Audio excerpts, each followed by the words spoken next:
Mesdames, Messieurs, bonjour et bienvenue à ce 12-13 sur la RTG Rodo. Voici le sommaire de ce journal midi. Dans l'affaire Jean-Pierre Bemba, les 4 accusés, dont Aimé Kilo le fidèle Babala, sont maintenus en liberté provisoire par la Cour pénale internationale sous certaines conditions que vous connaîtrez dans ce 12-13.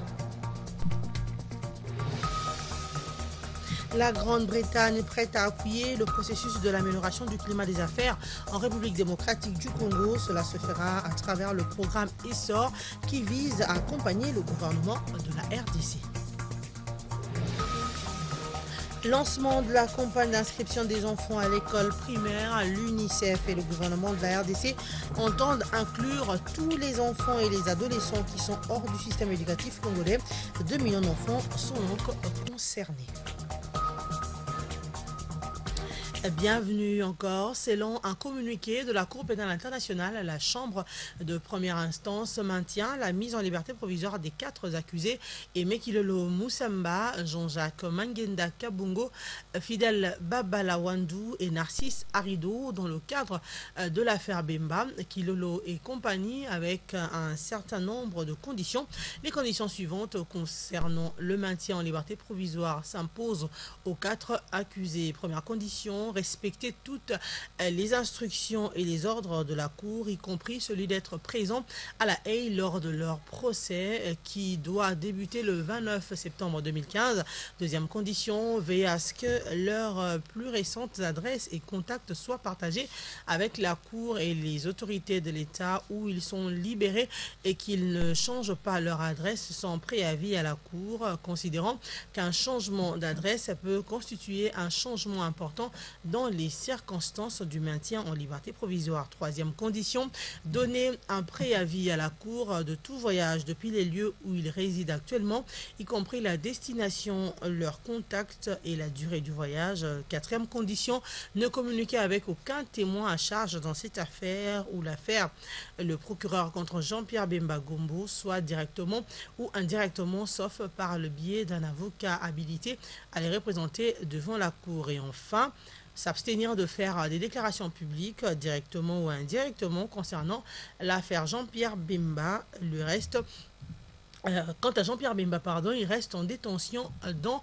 le cadre d'une autre affaire, le procureur contre Jean-Pierre Bemba Gombo concernant des crimes contre l'humanité prétendument commis en République centrafricaine. La défense de Jean-Pierre Bemba a retiré sa demande de mise en liberté et demandé à la Chambre de suspendre toute décision concernant son maintien en détention ou sa mise en liberté jusqu'à ce qu'il y ait un changement concernant sa détention dans l'affaire principale. Par conséquent, la Chambre ne procédera pas pour le moment à une nouvelle évaluation de la détention de Jean-Pierre Bemba Gombo.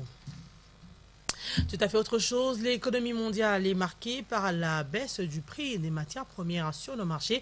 Sur le plan national, les prévisions au niveau de la Banque centrale en devises se situent à 1,641 milliard de dollars américains. La Troïka stratégique de lundi a rassuré que la paix concernant l'enseignement primaire et secondaire, les FARDC et la police nationale congolaise a été lancée depuis le 14 août dernier. Suzy Kibira-Marie signe ce reportage. Autour du Premier ministre Matata Ponyo-Mapon, les membres de la Troïka stratégique ont dressé le tableau de la situation économique sur le plan national et international.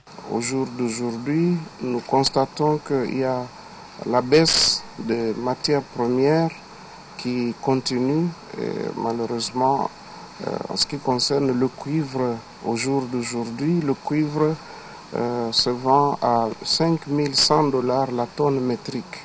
Pour ce qui est de la parité dollar américain franc congolais, le taux bancaire est de 926 francs congolais le dollar américain contre 932 francs congolais au marché parallèle. La paye se poursuit normalement, elle a été lancée et déjà au 14 août, la paye de l'EPSP, des forces armées de la République démocratique du Congo, tout comme de la police nationale, a déjà été lancée et même elle est déjà effective dans certaines banques. Et pour les autres services, le mécanisme fonctionne normalement et la paye se poursuit. Pour ce qui est des provisions au niveau de la Banque centrale en devises, elle se situe à 1,641 milliard de dollars américains, ce qui représente quelque chose comme 6,7 semaines d'importation. Le chef de l'exécutif central a également été rassuré de l'effectivité de la paye depuis le 14 août 2015.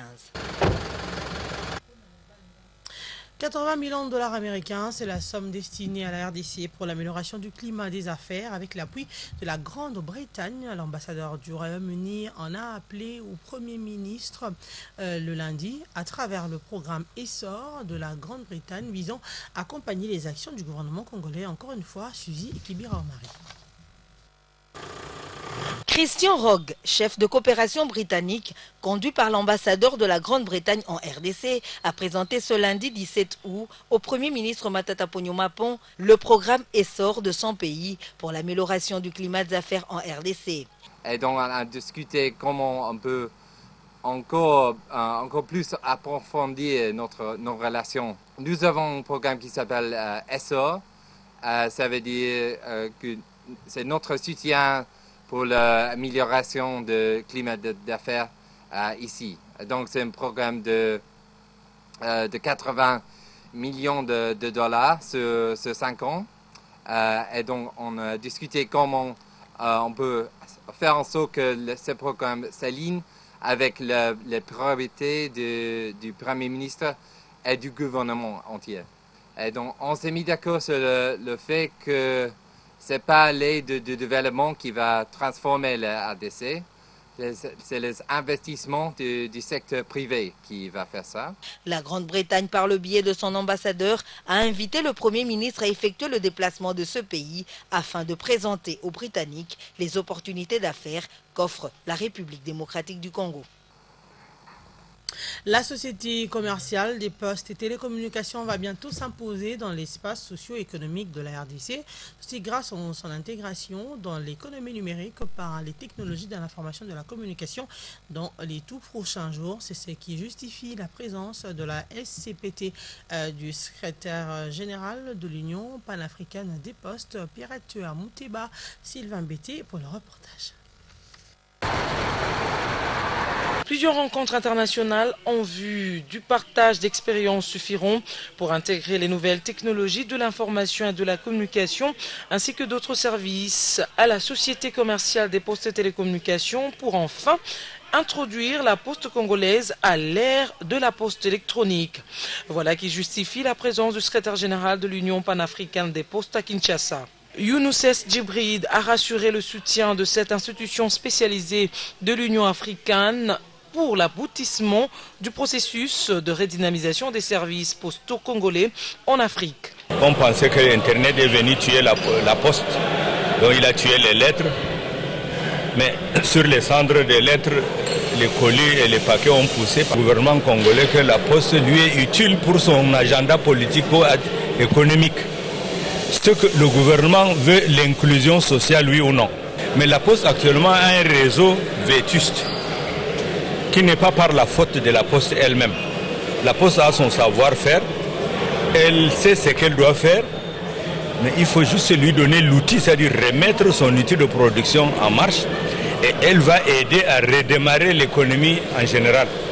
Louise Munga, ministre du portefeuille, a fait part de l'engagement du gouvernement congolais à soutenir cette nouvelle relance de la poste qui a longtemps évolué comme un canard boiteux alors qu'elle est, a-t-elle dit, gage du développement et de l'épanouissement socio-économique de la RDC.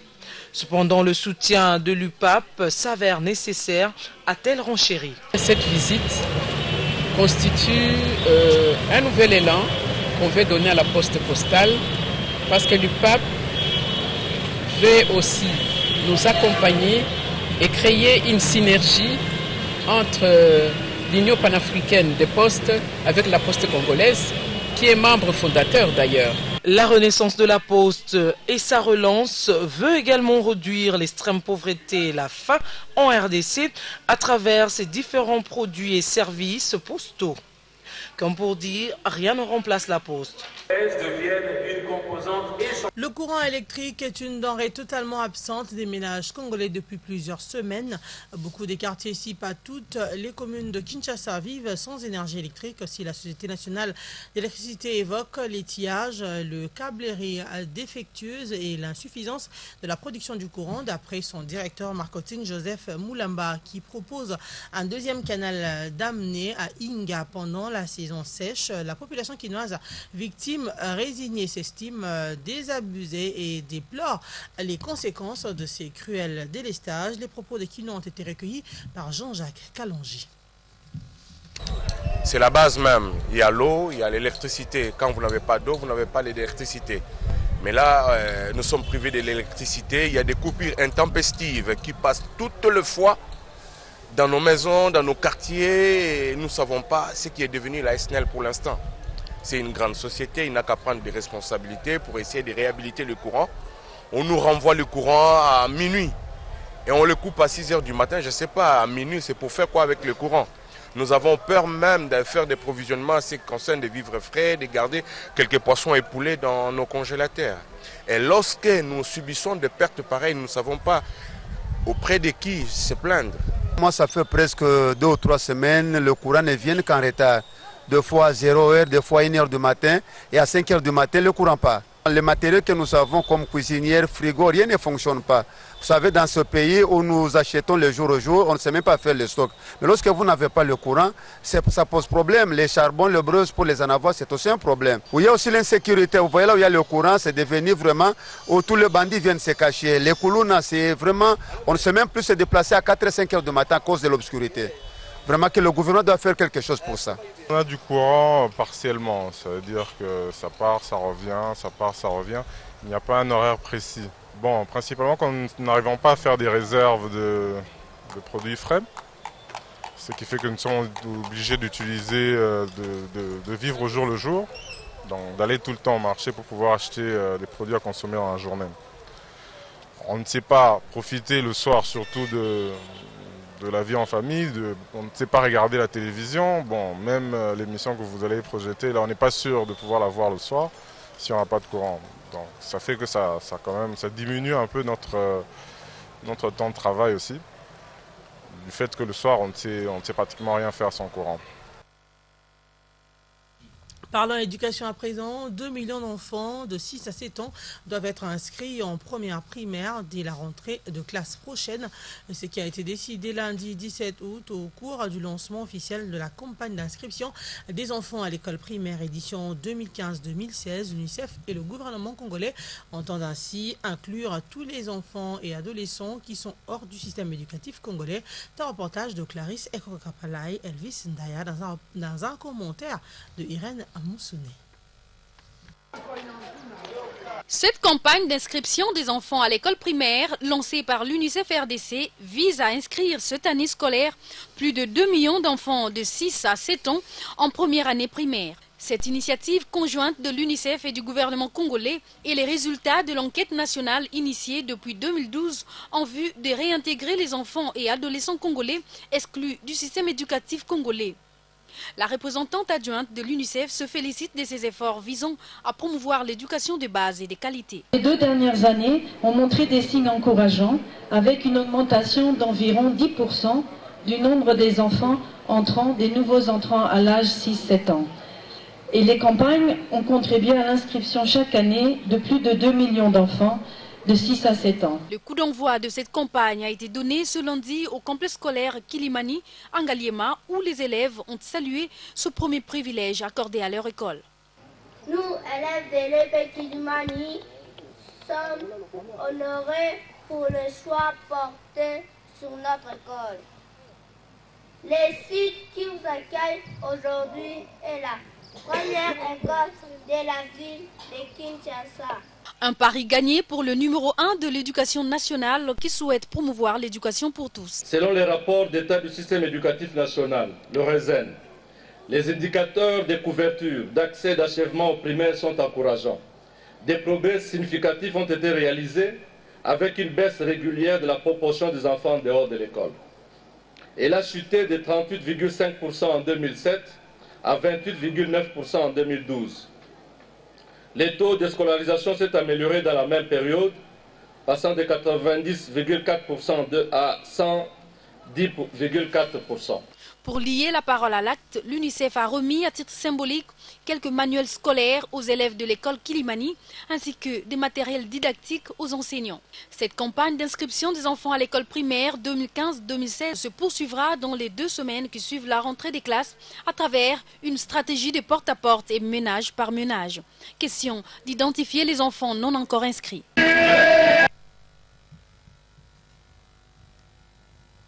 Et puis en politique, les candidats députés provinciaux de l'Alliance pour le renouveau du Congo ont été outillés sur le processus électoral. Objectif, renforcer les capacités de ces derniers pour bien affronter les prochaines élections en RDC. C'était sur initiative du secrétaire général adjoint de l'ARC chargé de l'implantation à Kinshasa, Florent Lebé-Moupia, sous la supervision du président national Désiré Kondé. Magimbuku Muzembe et Pedi Pereira signent ce reportage. C'est sur initiative du secrétaire général adjoint chargé d'implantation à Kinshasa que les candidats députés provinciaux de l'Alliance pour le renouveau du Congo ARC ont été sensibilisés sur le processus électoral en RDC. Animés par les femmes qui ont pris part à la formation de NDI sur cette question, cette rencontre s'est déroulée sous la supervision du président national du parti. Pour le secrétaire général de l'ARC, ces candidats doivent être très présents sur terrain, d'où la nécessité de renforcer davantage leurs capacités. La première intervenante, Patricia Foto, a exposé sur le système électoral appliqué en RDC. La deuxième intervenante s'est apaisantie sur le contentieux électoraux. Nadia Abougassaki a expliqué à long et à large les enjeux de contentieux par rapport aux candidats et aux résultats des élections. Georgette Songo a édifié les candidats provinciaux sur le lien qui existe entre la décentralisation et les élections locales. Le secrétaire général adjoint chargé de l'implantation donne le sens de ce séminaire. Cette initiative a été prise par la ville dont je dirige, dans le cadre de l'ARC, pour renforcer les capacités stratégiques pour le processus électoral en faveur de nos candidats. Vous savez, tout parti politique doit avoir des assises solides dans la capitale. Et cette fois-ci, je suis décidé, avec l'ensemble du parti, à avoir des sièges dans la ville province de Kinshasa. C'est le président national du parti cher à Olivier Kamitatou qui a clôturé ses travaux. Désiré Kondé a encouragé les candidats à donner le meilleur d'eux-mêmes. Vous avez abordé plusieurs questions. Cela prouve l'intérêt que vous avez pour votre parti, pour les élections qui vont venir. Renforcer les liens de camaraderie entre les militantes et militants du Congrès national congolais, tel est l'objectif principal de la marche de santé organisée par ce parti politique dirigé par le député national Pius Mwabilou. Une marche qui est partie du siège du parti à la 4e rue, limitée à la place Oukokolok à Limba, en passant par la route de poids lourds et le pont à Matete. Images et commentaires.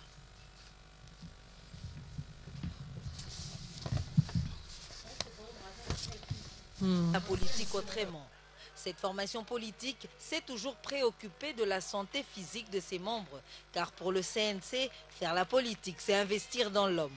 Voilà qui justifie la marche des santé organisée afin de remettre en forme les militantes et militants de ce parti politique.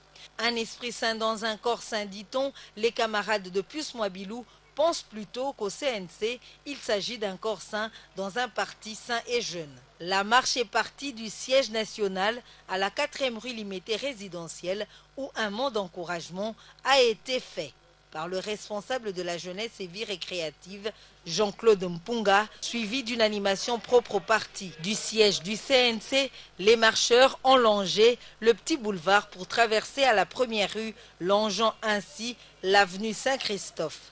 Ces marcheurs du CNC ont par la suite suivi l'avenue des poids lourds. Comme la politique rime avec la santé, l'objectif visé à travers cette activité, c'est également renforcer les liens de camaraderie au sein du parti. Non, ça s'est très bien passé. Vous savez, le Congrès national congolais, c'est un parti politique hyper organisé.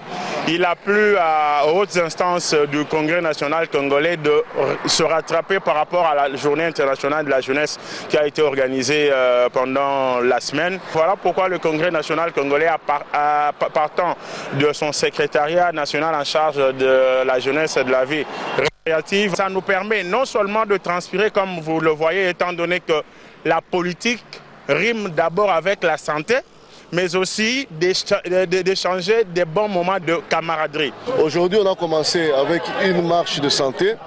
Comme on dit toujours, un esprit sain dans un corps sain. Nous avons voulu faire quelque chose pour remettre tout le monde en santé. Vous êtes sans ignorer que nous faisons la politique. On ne peut pas faire la politique avec des inaptes. On ne peut pas faire la politique avec des malades. C'est ainsi, nous avons dit, nous devons faire quelque chose pour maintenir tout le monde en forme. Les activités sportives s'étendront dans toutes les fédérations du CNC, car celle-ci a été organisée dans le Moamba afin, avec la participation des membres venus d'autres districts. À la fin de la marche, un rafraîchissement a été offert au nom du président national à la place Ukolok, point de chute dans la commune de Lemba. Là aussi, l'ambiance vive, pleine de camaraderie, était à son comble. Et au Congo-Brazzaville, l'opposition annonce la tenue d'un meeting conjoint le 23 août prochain, occasion de réaffirmer leur position face aux enjeux de l'heure. Des précisions avec notre correspondant depuis Brazzaville, Roch Bouka. Cette annonce a été faite dans la capitale congolaise lors d'une rencontre citoyenne animée par les présidents Mathias Zor, Clément Mirassa, Jean Itadi et Guy Romain Kifoutia, qui ont fait le point sur le discours à la nation du chef de l'État le 12 août dernier au Parlement réuni en congrès. Au cours de cette rencontre citoyenne, le collectif des présidents de l'opposition a démontré que le président Denis Sassou Nguesso ne se préoccupait pas de l'organisation des élections libres et transparentes et démocratiques en 2016. Le chef de l'État est seul devant sa conscience et responsable des atrocités que peuvent subir le peuple congolais pour son maintien au pouvoir à travers un mandat illégal en vue de se maintenir à la présidence à faire observer l'opposition congolaise.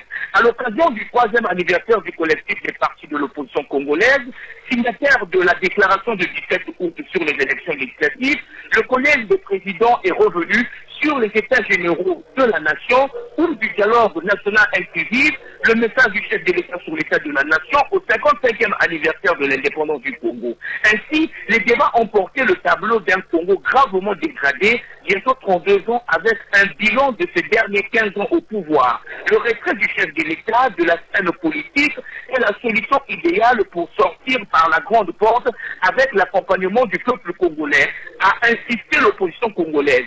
Sur les violations graves des droits constitutionnels, dans le seul but de changer la Constitution du 20 janvier 2002, l'opposition a rappelé l'article 26 de l'acte de la conférence nationale souveraine qui autorise le droit à la désobéissance civile en cas de coup d'état constitutionnel ou du référendum illégal dans le pays. Aussi, le collège des présidents a abordé également l'illégalité sociale du Congo qui occupe le 14e rang après la RCA dans l'ordre des pays vivant au-dessus du sol de la pauvreté. De même, il a été abordé la situation d'insécurité dans le pays avec l'achat massif des armes de guerre, la création des milices privées, ainsi que le recrutement de mercenaires de nationalité étrangère.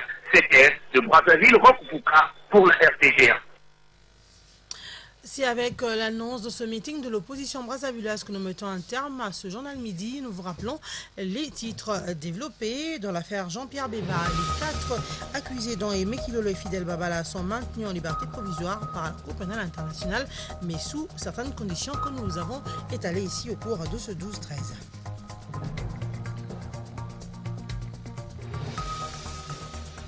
La Grande-Bretagne prête à appuyer le processus de l'amélioration du climat des affaires en RDC. Cela se fera à travers le programme ESSOR qui vise à accompagner le gouvernement de la République démocratique du Congo.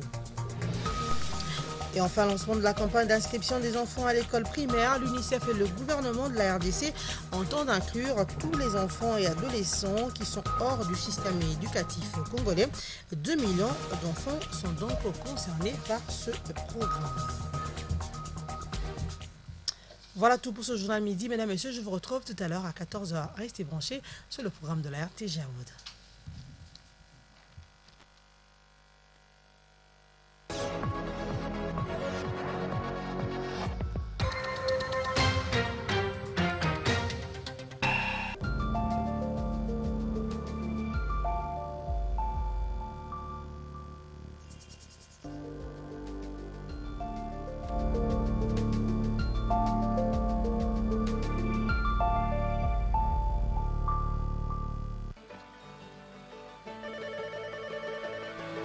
Allô?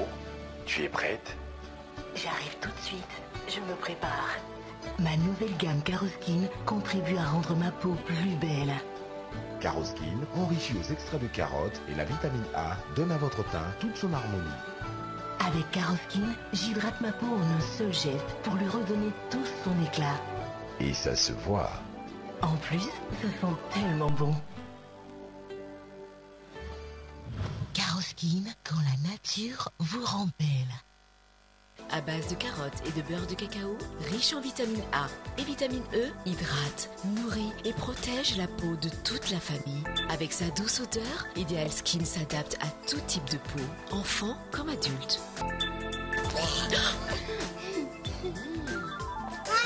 Oh, ma petite fille! Ideal Skin, c'est le secret de beauté partagé par toute la famille. Telle mère, telle fille. Telle fille, telle famille. L'idéal de la peau, c'est Ideal Skin. Un produit Sivop.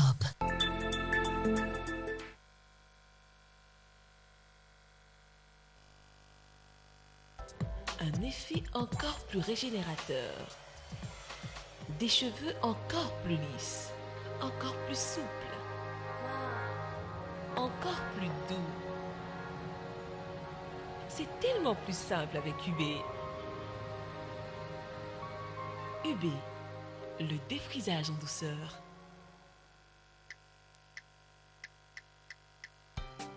Naturel, fabriqué au Congo. Meilleur thé et café, et Zabongo Carioca. Et puis Bende.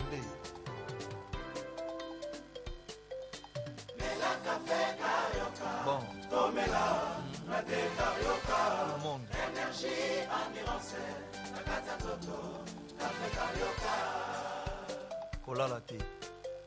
Papa, tu bien sa Carioca. Café naturel Carioca. Epesaka nzoto makasi na mosala. Te Carioca na lelango. Café Carioca elongolaka fatigue. Te Carioca na lelango. Mosito mobali. Tokomela. Énergie totale. Tokomela. Bana boka na bapaya. Bakomela. Biso maso tolingi yango mama. Yeah.